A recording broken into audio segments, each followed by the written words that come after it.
violão.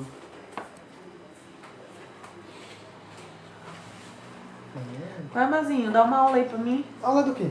Eu preciso saber que aula você quer. Vamos falar sobre... Vamos falar sobre... Ó, naquela parte, Peraí. Eu vou apagar isso aqui e vou começar a ler. Não apaga não. Não, mas pode parar. Para esse, que eu vou querer aquele comecinho. Vou colocar uma parte.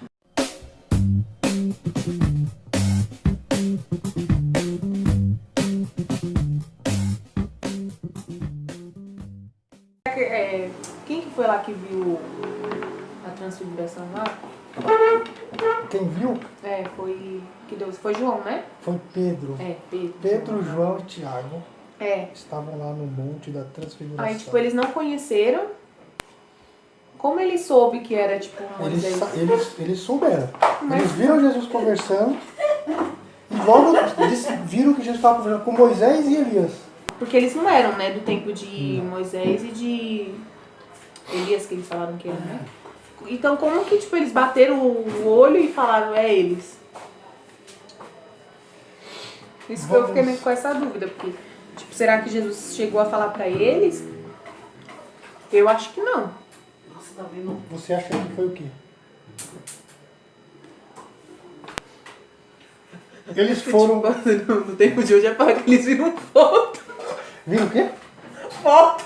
Foto? Pode ter sido a selfie. Vai saber se ele não... Não, agora falando assim, esse texto, eu acredito no seguinte, não está escrito nada além do que está lá. Não dá para saber. É isso que eu tô falando. Mas Porque não fala explicitamente no livro. eles viram Jesus conversando. O que eu posso imaginar? A gente pode fazer, vamos falar a palavra bonita, né? Que fica legal no vídeo. Nós podemos fazer ilações e inferências no texto. Por exemplo, pelo que eles estavam conversando, talvez pelo assunto de Jesus com Moisés e com Elias, eles deduziram Que era ele. que era Elias e Moisés. Então, Né? é O porque texto eu não fala. foi numa pregação, não sei de quem que eu vi falando sobre isso.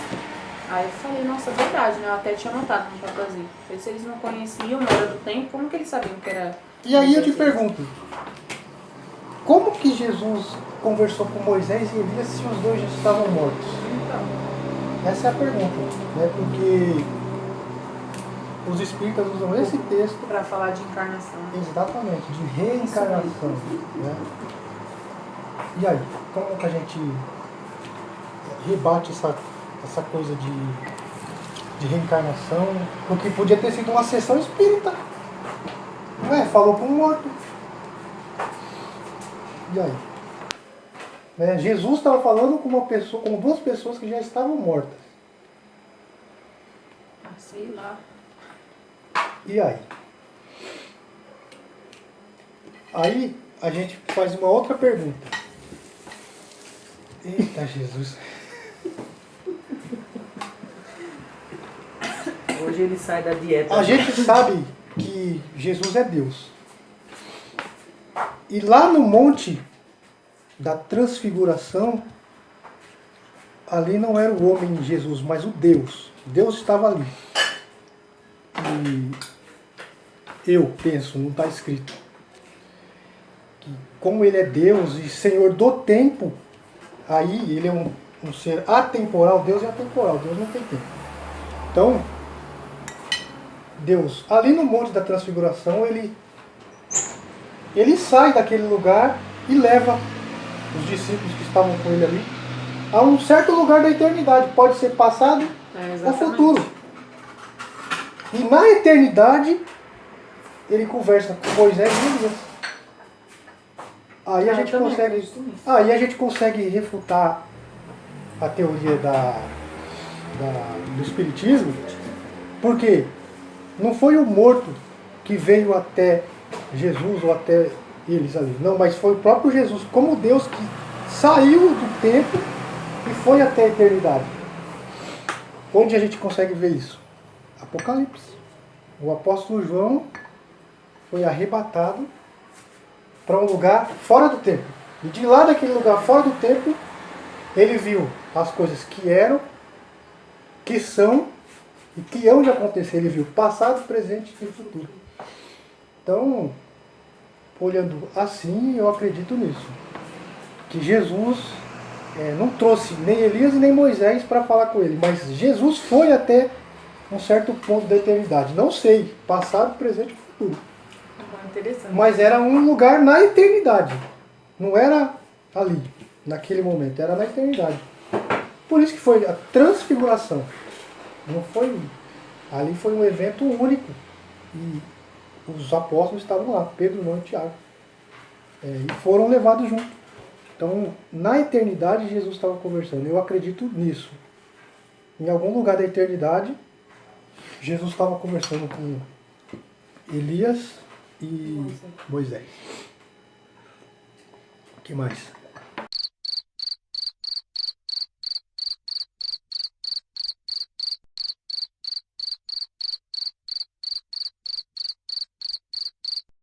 A gente vai pro recreio agora, daqui a pouco a gente volta. Porque senão fica muito grande. Só Uma pergunta. não fala. Você acredita em livre-arbítrio? E você tem a dizer sobre livre-arbítrio? Livre-arbítrio. Eu tenho uma mensagem sobre. Eu falo sobre livre-arbítrio. O nome da mensagem é Predestinação e Livre-arbítrio. Está no YouTube. Eu acredito em livre-arbítrio até a segunda página, só. E vou explicar por quê. Se eu acredito que Deus é soberano, que Deus é onisciente, que sabe de todas as coisas, e que a própria Bíblia me diz que Ele tem tudo na palma da mão, a Bíblia diz. Jesus disse que até os fios dos nossos cabelos são contados. Fica muito difícil eu acreditar no livre-arbítrio, eu acreditar que eu posso fazer as minhas escolhas por mim mesmo. Exatamente, eu também acredito. E vou mais além. Como eu falei, até a segunda página eu acredito no livre-arbítrio. Por quê? Existem coisas que Deus não interfere na nossa vida. A gente Coisas. tem direito de escolha, né? Algumas coisas, não muitas. Mas, por exemplo, o calvinismo nem chama de livre-arbítrio isso. Chama isso de livre agência, que é a responsabilidade que Deus colocou para cada um de nós. Por exemplo, eu escolho onde eu vou trabalhar. Eu escolho a pessoa com quem eu vou me relacionar. Eu escolho onde eu vou, onde eu deixo de ir. Isso é livre agência. São coisas corriqueiras. O calvinista chama isso de livre agência.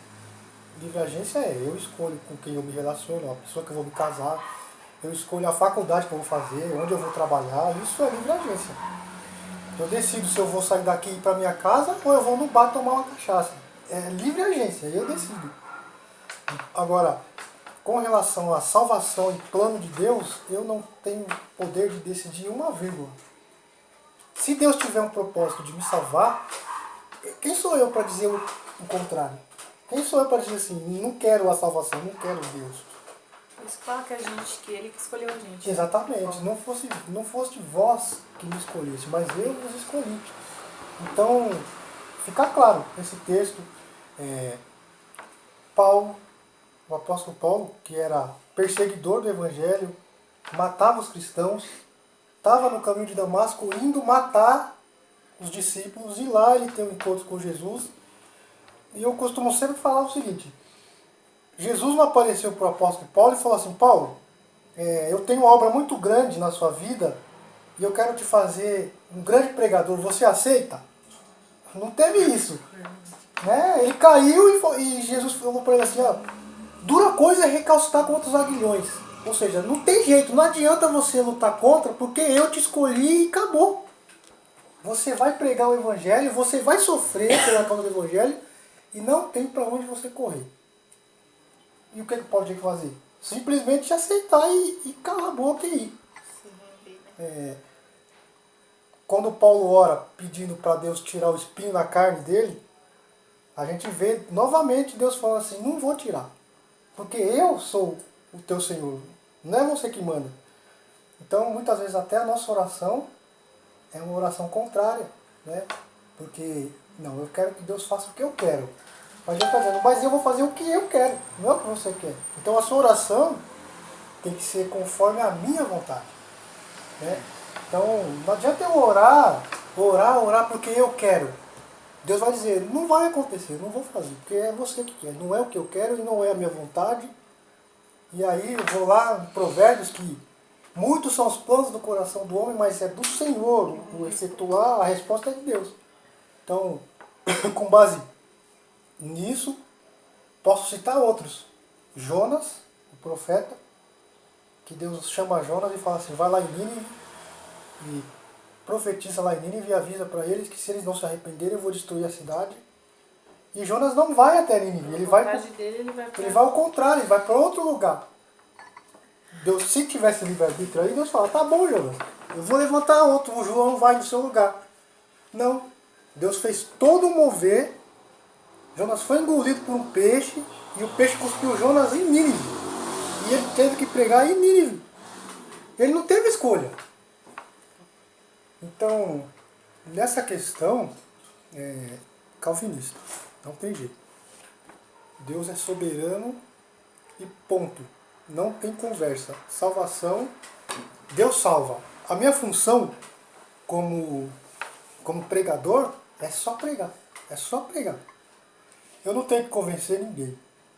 Eu não tenho que fazer apelo para ninguém. Eu tenho que pregar o Evangelho. E quando eu prego o Evangelho, o Espírito Santo convence. Está na Bíblia. É ele que convence do quê? O Espírito Santo convence do quê? O que mais? 3 coisas. Pecado, justiça e juízo. É ele, não sou eu. Então, o que eu tenho que fazer? Falar do Evangelho. Quem convence? O Espírito Santo. Simples assim. Então, e às vezes... Hoje em dia a gente que acostumou, né? Tipo, acabar o culto e fazer. E, só que ainda se fazer uma vez, perguntou, acabou. Virou um costume. Não que Agora, seja errado. Eu acho assim, Agora né, você que ficar insistindo... eu acho assim, que ninguém tem que forçar ninguém a Não, nada, insistir ninguém a nada. Entendeu? É como você está falando aí. Você pregou, a pessoa lá vai sentir, né, o toque de Deus.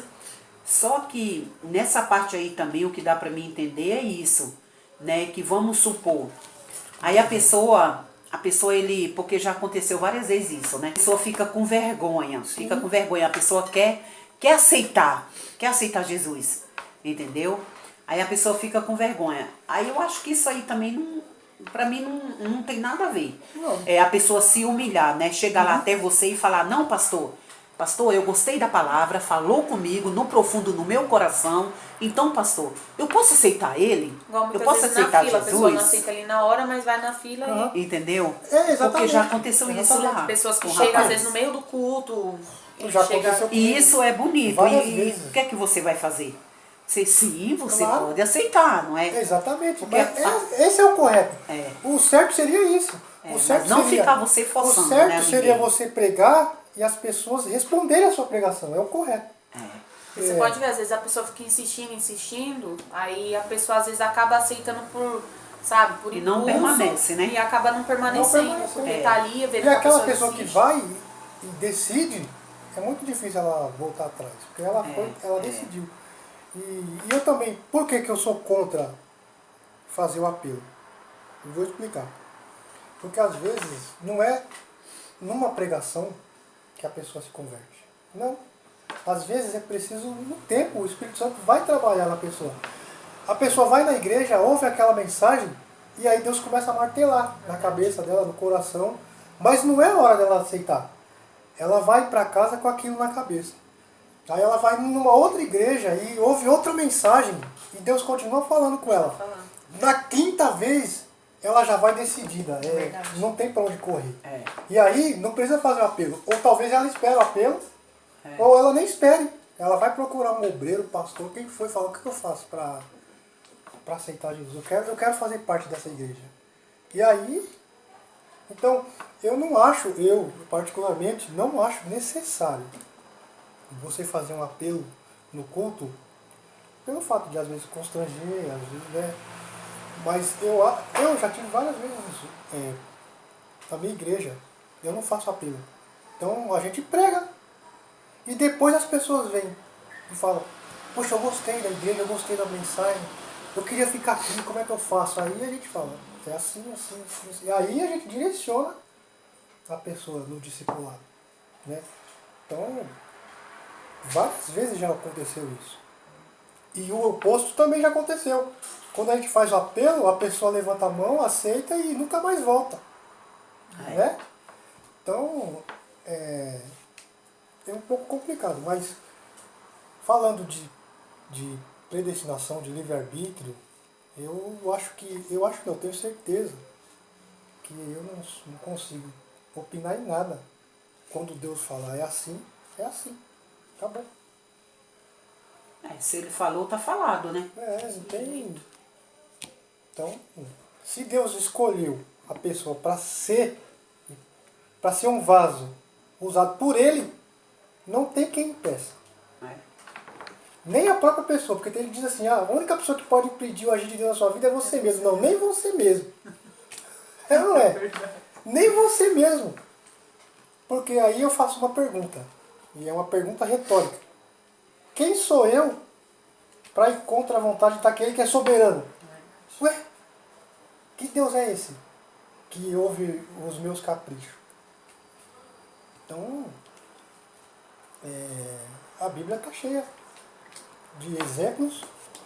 Se você ler Romanos, capítulo 9, você vai ver o apóstolo Paulo falando sobre isso. Por exemplo, aqui vai não, né? O apóstolo Paulo, escrevendo aos Romanos, ele usa o exemplo dos judeus. Ele fala para os romanos que nós, os gentios, somos a folha braba que está sendo enxertada na oliveira, a árvore boa. Nós somos a árvore ruim que está sendo enxertada na árvore boa, que está dizendo do povo de Israel. Nós fomos enxertados no Israel de Deus pela graça de Deus. E como que Deus faz isso? Endurecendo o coração de Israel. Olha o plano de Deus. 44 mil salvados. 144 mil das 12 tribos de Israel. O texto já diz. São 144 mil. Pessoas que já vão ser... Exatamente. As testemunhas de Jeová dizem que são eles. Tem nada a ver. Tem nada a ver. Nada a ver. Eu não sei de onde eles tiraram isso. Eu também. Porque esse texto está dizendo lá, 12 mil de cada tribo. Mas se eles falam que eles vão ficar no jardim deles aqui, vai ficar para a E tribulação. esses 144 mil são da grande tribulação. São na grande tribulação. Que serão preservados na grande tribulação. 12 mil de cada tribo. Que vão dar testemunho do Evangelho. Então, baseando Fala que vai ter nisso. que eles vão ter uma marca, como se fosse uma marca que... São 140 mil selados. selado. Né? Não sei que marca é essa, mas eles vão ser selados. A marca do caminhão. Tá gravando. Tá gravando? A marca do caminhão. Mas os 144 mil são 12 mil de cada tribo, das 12 tribos de Israel. Que são selados, que não se contaminaram, se guardaram, né? Mas são judeus, são das 12 tribos. Aí até lá eu já quero estar na glória. Com certeza. Com certeza. Porque quando acontecer isso, a igreja já foi arrebatada. A igreja não está mais aqui. Em nome de Jesus, né? E a igreja só volta depois para reinar com Cristo. Então, a gente, mais uma vez, a gente erra por ler a Bíblia de maneira errada. Por exemplo, você pega lá Mateus capítulo 24 e lê para você. Exatamente. Interpreta para você. E não é para você, é para Israel. Você entendeu? Jesus fala assim, ai das grávidas naquele dia, porque haverá sofrimento. Orem para que a vossa fuga não aconteça no sábado. Para Israel que ele está dizendo. Quem guarda o sábado é eles. Então, Não são para nós, não. não é para nós. Então, e quando a igreja é arrebatada, começa a grande tribulação. O anticristo se manifesta. E aí, a igreja não, a igreja está lá, com Jesus. Apesar que tem tanto crente que tá pior do que o ímpio, né? Só Jesus na causa. Ah, sim, mas é o joio no meio do trigo. Não tem jeito. Tem jeito. Vai ter. Isso aí o próprio Jesus disse, deixa crescer junto. Porque no dia eu vou ceifar, eu vou separar. Né? Às vezes a gente quer separar, né? Mas é o próprio Deus que vai separar o joio do trigo. Não tem o que fazer.